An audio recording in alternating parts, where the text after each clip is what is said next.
तो hello everyone, आज हम लोग रेडियस ऑफ कर्वेचर के बारे में पढ़ने वाले हैं। रेडियस ऑफ कर्वेचर पढ़ने के लिए सपोज मैंने यहाँ पे एक कर्व बना दिया रेड कलर से शो करते हुए। तो रेडियस ऑफ कर्वेचर ढूंढने से मतलब क्या हुआ कि हम करते क्या है कि कर्व भले सर्कुलर नहीं है, बट उसके बहुत ही छोटे से एलिमेंट को हम सर्कल ट्रीट कर सकते हैं।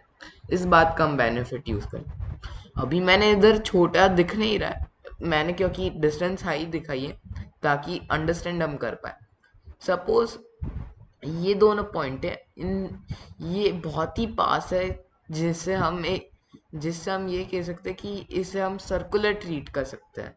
ओके, तो अगर हम इसे सर्कुलर ट्रीट कर सकते हैं तो रेडियस ऑफ कर्वेचर ढूंढना है हमें यहाँ पे। तो इससे मतलब क्या हुआ कि सपोज ये दोनों डिफरेंट डिफरेंट पॉइंट्स हैं, इन पे मैंने ऐसे टेंजेंट्स ड्रॉ कर दी। इस पे मैंने यहाँ पे ऐसे की और इस पे मैंने यहाँ पे टेंजेंट ड्रॉ की और ये दोनों को फर्दर इंटरसेक्ट भी करा दिया। तो ये दो टेंजेंट्स हुई यहाँ पे। अब इन दोनों टेंजेंट से परपेंडिकुलर ऐसे एक लाइन मैं बना दूं, ये दोनों टेंजेंट से परपेंडिकुलर।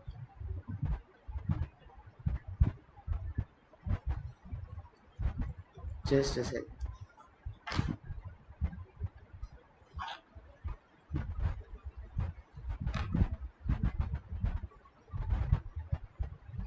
तो रेडियस ऑफ कर्वेचर हमें ढूंढना है, तो हमें ये लेंथ आर ढूंढनी है। ये जो लेंथ आर बन रही है वो क्या होगा, क्योंकि उस छोटे से पार्ट को हमने सर्कल ट्रीट किया तो उसका वो सेंटर हुआ। सेंटर क्यों कहा हमने उसे, क्योंकि बेसिकली एक आर्क की तरह हम ट्रीट कर रहे हैं इस रीजन को। अगर ये आर्क है तो आर्क के लिए हमें ये प्रॉपर्टी पता रहती है कि जो रेडियस होती है वो टेंजेंट से परपेंडिकुलर रहती है। तो मैंने इधर परपेंडिकुलर इन दोनों से ये लाइन बनाई और वो यहाँ पे इंटरसेक्ट की है, मतलब वो सेंटर हुआ। और रेडियस ऑफ कर्वेचर ढूंढना है, मतलब मेरे को ये लेंथ आर ढूंढना है। तो ये मैं ढूंढ कैसे सकता हूँ, तो इसे ढूंढने के लिए अभी हम सपोज मान लेते हैं कि ये एंगल फाई सबटेंड हो रहा है इधर। तो क्योंकि ये दोनों एलिमेंट मैंने कहा कि बहुत ही हम पास पास ले रहे हैं, तो हम अगर थोड़ा सा आगे जाके ये दूसरा एलिमेंट ले रहे हैं, दो पॉइंट लिए, तो दूसरा पॉइंट लिया उसमें स्लाइड सा ही चेंज आया होगा एंगल में, इसलिए मैं उसे कह देता हूँ phi plus d phi. Okay, ये हुआ स्लाइड सा चेंज। अब ये दोनों के इंटरसेक्शन के कारण यहाँ पे ये जो ट्राइंगल बन रहा है, इधर ये एंगल डी फाई होना चाहिए। इसका रीजन क्या है कि जैसे कि हमें एक्स ट्राइंगल की प्रॉपर्टी पता है कि फाई और डी फाई इन दोनों का सम होगा यहाँ पे phi plus d phi. Okay, ये तो सिंपल था, ये हमें पता रहता है। अब एक और बात जो कि मेरे को पहले ही मैं दिखा देनी चाहिए थी, ये एंगल 90 डिग्री है, क्योंकि ओके ये दोनों एंगल 90 डिग्रीज है। फिर ये एंगल डी फाई है, तो ये जो एंगल यहाँ पे बन रहा होगा, डिफरेंट कलर से मैं दिखा देता हूँ, ये होगा पाई माइनस डी फाइव। अब बेसिकली ये हुआ क्या, ये पूरा एक पॉलीगन बन गया। मैं जहाँ जहाँ एरो मूव कर रहा हूँ वो एक पूरा पॉलीगन दिखा रहा हूँ, ये पूरा रीजन। ठीक है, उनमें दो एंगल तो 90 90 है और एक पाई माइनस डी फाई है। अब ये क्वाड्रिलेटरल बन गया, सॉरी एक क्वाड्रिलेटरल बन गया ये पूरा। तो इसके सभी एंगल का सम क्या होगा, 2 पाई के इक्वल। ओके, वैसे 360 होता है लेकिन उसे हम इधर 2 पाई कहेंगे। ओके, ये पाई बाय 2 है, ये पाई बाय 2 है, ये पाई माइनस डी फाई है। इन दोनों का सम हो गया पाई प्लस ये पाई माइनस डी फाई, तो ये 2 पाई माइनस डी फाई। तो ये एंगल क्या होना चाहिए, डी फाई के इक्वल। यही बात मेरे को मेनली आपको दिखानी थी कि ये जो एंगल है वो डी फाई के इक्वल है। तो ये जो मैंने आर्क इधर छोटा सा माना है, सपोज यहाँ पे ये जो आर्क मैंने छोटा सा शो किया है उसकी लेंथ ds है, क्योंकि छोटा सा आर्क है इसलिए मैं उसकी लेंथ ds कह रहा हूँ, बट सपोज उसकी लेंथ ds है तो मुझे ये पता है कि radius into d phi ds के इक्वल होगा। Okay, sorry, radius into d phi d s के इक्वल होगा। रीजन क्या है, बेसिकली सर्कल का है बारे में हमें ये प्रॉपर्टी तो मालूम ही रहती है कि radius into r into theta arc length के इक्वल रहेगा। तो अगर आर्क लेंथ उसकी डी एस है तो r d phi d s के इक्वल है, तो आर कहीं पे भी किसके इक्वल है, d s by d phi. अब ये हमने ढूंढ तो लिया बट इधर मेन प्रॉब्लम क्या है, ना तो हमें मेनली पता क्या है कि पॉइंट एक्स कॉमा वाई जहाँ पे हमें ढूंढना है और वो जो फंक्शन है ये पता है मेनली। तो उससे ds और d5 कैलकुलेट करना थोड़ा सा टीडियस हो जा रहा है। हम क्या कर रहे हैं कि r equal to d S by D phi है, तो अब मैं कर क्या सकता हूँ कि सपोज ये ds क्या आर्क लेंथ, ओके, ये जो ds है वो आर्क लेंथ है और ये जो ds वाला एलिमेंट है उसे मैं बाहर ऐसे दिखाऊं तो ds एक इस टाइप का आर्क है in short. Okay, suppose ds किस कारण बना होगा, एक तो देखो एक चेंज हुआ होगा y में और एक चेंज हुआ x में, वो हुआ dy और dx, क्योंकि डेल्टा y यानी कि एक छोटा सा चेंज y में हुआ और छोटा सा चेंज x में हुआ, y में और x में जो चेंज हुआ उस कारण वो नया पॉइंट आया। तो जो ये ds होगा उससे आप अप्रोक्सीमेटली एक लाइन ही ट्रीट कर सकते हो। तो ds को आप कह सकते हो under root d x square plus d y whole square मेरे को दिखाना था। ये किया क्या मैंने, पाइथागोरस थ्योरम लगा दी दोनों के बीच में। ये dx है ये dy है तो ये ds को मैंने इस वे में ढूंढ लिया। ओके, x और y तो हमें पता है तो dx और dy जो चेंज है वो तो मुझे पता रहेगा। और दूसरी बात ये d को अब हम कैसे हटाए, इधर देखने वाली एक बात क्या है, आप में से बहुत सारे लोगों को ये मालूम होगा कि ten five d y by D x के इक्वल है।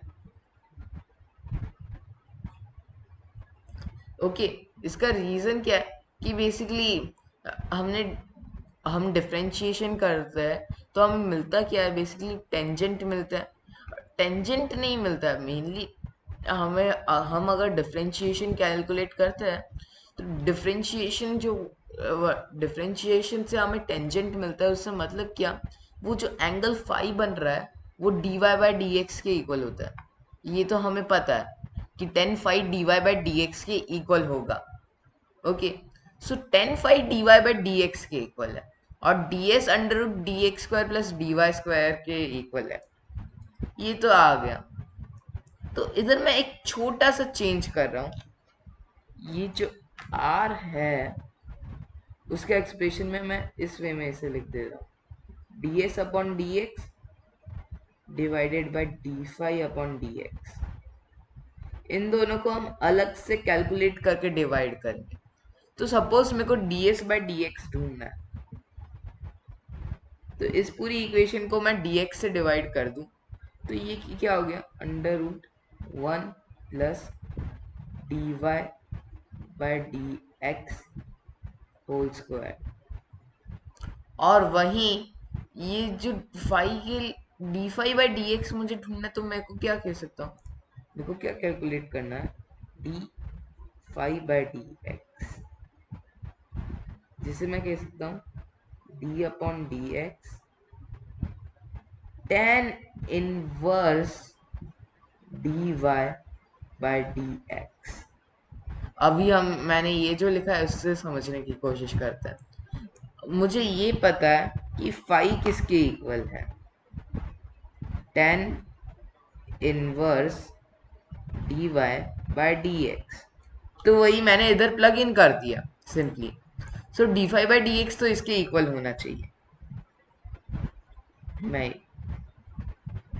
अब मैं जस्ट आपको ये रिकॉल करा रहा हूँ कि टेन इनवर्स एक्स का जो डिफरेंशिएशन होता है वो 1/1 प्लस एक्स स्क्वायर के इक्वल रहता है। तो अगर मैं d y d by D x को एक्स पढ़ लूँ, वो एक्स के इक्वल नहीं है बट मैं उसे एक्स पढ़ लूँ, तो इसका डिफरेंशिएशन होगा 1 plus d y by D x whole square. But d क्योंकि मैंने d y by D x को एक्स पढ़ा था, तो मेरे को d y by D x को एक्स के रिस्पेक्ट में डिफ्रेंशिएट करना पड़ेगा। तो इधर हम कर क्या रहे हैं, d y by D x को फिर से डिफ्रेंशिएट कर रहे हैं, मतलब सेकेंड डेरिवेटिव कैलकुलेट कर रहे हैं। तो इसे मैं क्या कह सकता हूँ कि मैं इसे d two y by D x square कह सकता हूँ, क्योंकि सेकेंड डेरिवेटिव को हम इसी फॉर्मेट में लिख सकते हैं इन शॉर्ट। सो हमें दो चीज़ें पता करनी थी, D phi by D X और D S by D X. ये दोनों चीज़ें मैंने ढूंढी। अब मैं इन दोनों चीज़ों को प्लग इन करूँ, under root 1 plus d y by D x square upon, देखो ये अगर मैं इससे डिवाइड करने जाऊंगा 1/1 plus d y by D x square, तो ये ऊपर ही चला जाएगा मल्टीप्लाई में। Okay, 1 plus d y by D x